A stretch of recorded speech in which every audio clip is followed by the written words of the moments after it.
So are you ever nervous or never? No, No? I'm not nervous. Finally, we are at Marsovin Cellars, the moment we've been waiting for very long, and it's culture of wine. That's the slogan of the brand. That's the slogan of the brand. It has been the slogan of the brand for a long time now.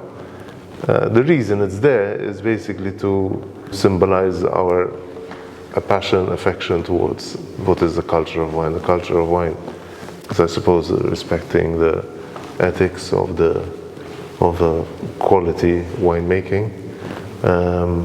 So it does reflect very much who we are and our dedication towards this.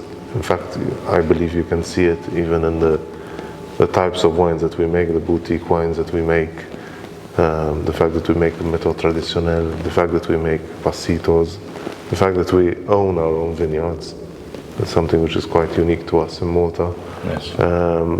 And the fact that we have different wines from specific vineyards, which reflect a specific terroir. And this was very much what was done in the previous generation, to me, was this investment in using our own property of the winery, property of the family, to plant these vineyards, to have wines that represent a specific character. Because the collection of Marsovin is quite wide, so I think it's lots of work been done behind. Sure. And you are the CEO as well. So Sure. how you get your head around it? Because there is a lot of tasks daily, I believe. Well, it certainly helps to have a good team, and let's start from there. And we do. And how big is the team? Well, the company employs, I'd say, 160 people. So that's quite a lot. Of course, not everyone is involved in the winemaking aspect, clearly. However, we do have a very good team of winemakers, viticulturists. We have a team of people that are very good at also helping us to communicate the wines, to explain them to restaurants and hotels, and then wine lovers that come to visit the cellars where we are now. So it's all a complex kind of sort of recipe of using all the channels you've got by using the cellars, so people can see and touch and see what it is and how we make our wines. And also then by explaining them, because wines need to be spoken about, they need to be explained. For example, for like a regular person, we just see the end product on the shelves. Sure. Could you tell us, break down the year, how it looks like, starting from January, when Sure. it's the most interesting part? Well, I would actually start, the winemaking cycle starts at the beginning of the summer. Right before the summer, we were actually assessing what wines we're going to make and what quantity of wine we're going to make from all the grapes that we receive from our vineyards and from farmers as well, because we buy about 60% of all the grapes that there are in Malta, we buy them. But then we have our own vineyards, so then we start assessing the styles of the wines. This happens in June, and also the quantity. And with this, we put together a harvest plan. And then the harvest starts a few weeks later, come third week July, from our first vineyard in Wardia, which produces the Chardonnay for our méthode traditionnelle, which is called Cassar de Malte. Also, we have our Brut Rosé, which is a méthode traditionnelle rosé as well, which is made from Gelosa and Chardonnay from Wardia as well, where we produce these two wines. So the first wines to be vinified, first grapes to be vinified, are from the Wardia estate. And I believe it's quite possibly with one of the first vineyards to be harvested in Europe. After that, then we start rolling out all the other grapes come in, so we start vinifying all the other grapes. And this ends with the Cabernet Sauvignon from Marnisi and the Girgentina, which we find at the farmers in Malta, which ends at the end of September, beginning of October. So it starts third week July and ends beginning of October, depending on the year. So it's quite long. Grapes are pressed, wine is being made. By the end of the year, you've got pretty much most wines have finished the crucial stage of vinification, of fermentation, and some aging will start. So as of December, you generally have your white wines ready, and your reds, if need be, go into barrel, or as they keep on aging a little longer, we tend to try not have any reds which are fermented in stainless steel to come out before April, ideally even longer, depending on the wine. The other reds that go into barrel are aged on average for about 12 months in French or American oak, which we have in the cellars over here, and that can mean a further 12 months. So the cycle is pretty much like that. The critical part is the summer, what you do. Wine is made once a year. Yes. It's very important for people to appreciate that unlike beer, you don't create a brew every month or so. Wine is made once. If it runs out, it's because there aren't enough grapes, and it's not an endless sort of availability. Yes. Especially in Malta, grapes are limited. Generally, you always hope for not too hot summers. Ideally, it's a summer which is not too hot for many reasons. For the vines, it doesn't like to be too stressed. If it can be gradual, sort of good heat, but not too much, and not too much humidity, that's the ideal condition, and a gradual maturation, and no spikes of high and low temperatures. So gradual temperatures are very good for the vines. They tend to produce better grapes. So last year was an excellent summer for reds, but it was a bit too hot and not the perfect maturation for the whites, so it was a bit more difficult. So I think what is worth to know for people, because you are great-grandson of the founder himself. Sure. Yeah. So you've been brought up into this. I don't think you had any choice or to do anything else. I had all the choice in the world. Okay. And I had only decided, I would say, when I was about 21, 22, when I was living in France, I was at university. I made friends with a winemaker from Bordeaux, and I spent a lot of time in the chateau on the weekends.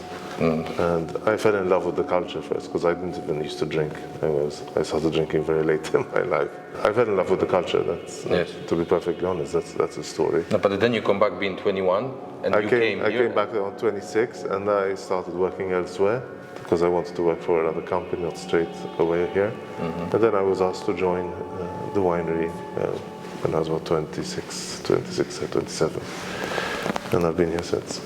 So it was a good decision after all? It was, certainly, because the wines are thankfully showing their character, and people are even more so. Maltese are ever more appreciative of quality Maltese wines. Maltese wines in general have evolved tremendously. So but impact of Marsovin that you were making from 1919, it's huge. So I think the huge responsibility, definitely see what others do. I think the aim is to try and pass it on the better than you found it.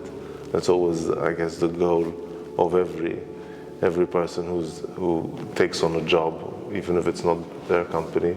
They come and do a job and they leave a good job behind them. The goal is that, and of course, doing this with a good team around you, I think helps a lot. If you could remind us of that party when it was the 100th of anniversary, how was that like? That was great. It was a lot of hard work.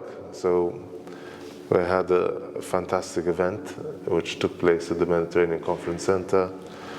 We had produced a wine for it, the 100th anniversary wine. Which was the legendary black one. Yeah, sure. It's beautiful, and put a lot of work into that. It was made from 5 different varieties: Cabernet Sauvignon, Cabernet Franc, Merlot, Syrah, and Gelosa Im'addet, so sun-dried. From the wine that we had, that either came from our vineyards or from farmers, where we blended together a wine from the best selection that we had of 2017 vintage.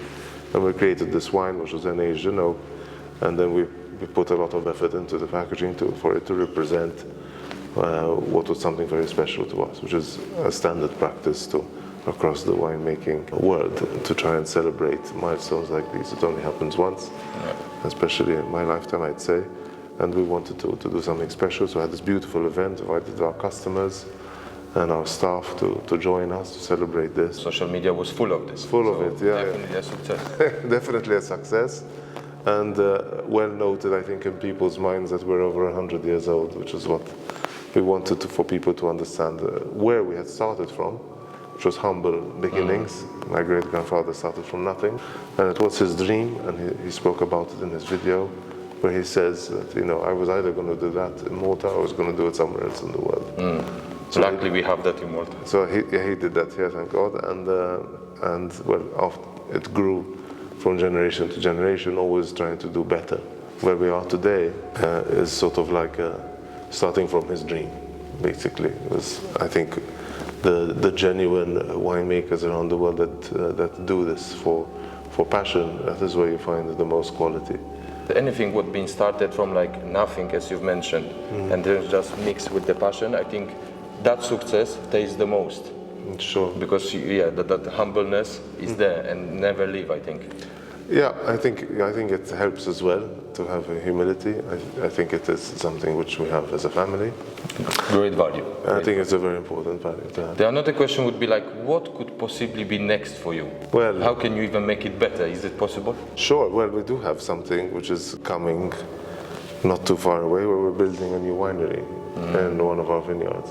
Okay. So we have a boutique winery we have the planning permission and we've designed it, and we hope to have it ready by the end of 2024.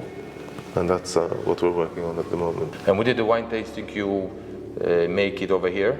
Yeah. Mostly here, and then in our vineyards as well. Yes. But our vineyards so we have one in Gozo and 4 in Malta. So some of them are homes, there have homes on them, so it's a bit more restrictive. But in Marsovin, it's our main one, it's the biggest one, which is where the winery will be. And the one in Gozo, a bit cut off, obviously, for us, but we organize events there, and we have one this year in August, where we're organizing a very nice event on the 4th and 5th of August for the public to come. So we'll be serving our wines, and obviously with some good food, and the ambience is in the Ramla Bay is beautiful. In the evening there's no one there, so it's quiet, and it is a really serene place, and it's a way for us to share our vineyard with the general public. In general, like drinking wine and the tasting comes with like this beautiful lifestyle. Yes. Like what for you, like general drinking wine means? You always look for the quality, or you look for something specific, or? Wine drinking is something very personal, and tastes. I always tend to tell people, drink what you like, enjoy drinking. Nobody is there to tell you what you should or shouldn't drink. That's number one. I certainly always look for quality and looking for character as well. And mood, whatever mood you're in, you choose the wine that best suits that mood, and that's, I think, very important. Do you remember your last wine tasting? Do you still have time for those or not? Well, I did one yesterday, so I think over here it's daily. This kind of lifestyle you recommend to everybody? It's beautiful experience?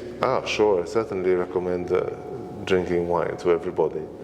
It's certainly not for everyone, but of course in moderation as always, and certainly pushing for quality rather than quantity. Today, within the years, like the past, can you see like people are looking for that quality? They start searching for more? They are looking for quality. We've certainly seen that this last couple of years. So people are always looking for quality, and the Maltese wine market has evolved over the years, like it does everywhere in the world, where we had a certain growth in volume, so more people consumed wine. And then those people who consume wine naturally tend to look for always looking for something better, something different, and they tend to spend a bit more money, as they always tend to look for something better, and that's a natural progression, really. On the note of finish, is there something like a little secret that you could share with us that you didn't tell to anybody? Can be wine related, Marsovin related. We have a wine which we're planning to release at the end of the year. So we have two wines we're going to release this year, which again are limited edition wines. The first one is at the end of June, which is our pretty soon then. A Reserva of Antonin, limited edition, even further limited edition, because all our wines are limited, 600 bottles. So there will be specific event associated with this? Not necessarily an event. Possibly we'll do one after the summer, when the weather cools down a bit. And then we have another one at the end of the year, which we haven't labeled yet, which is a Malbec, the first Maltese Malbec, which we hope to release for Christmas time. Again, a small quantity. Marsovin keeps up with all they did all the time the best. They are trendsetters in what they do. We try to be. I guess you try to push for excellence. That is where, if you are dedicated to it, perhaps you'll get there with the right intentions and a good team around you. Most important thing. Yes. Jeremy, thank you very much for your time. It was fantastic. And yes, let's have a look around and let's see what else we didn't see. Thank you very much.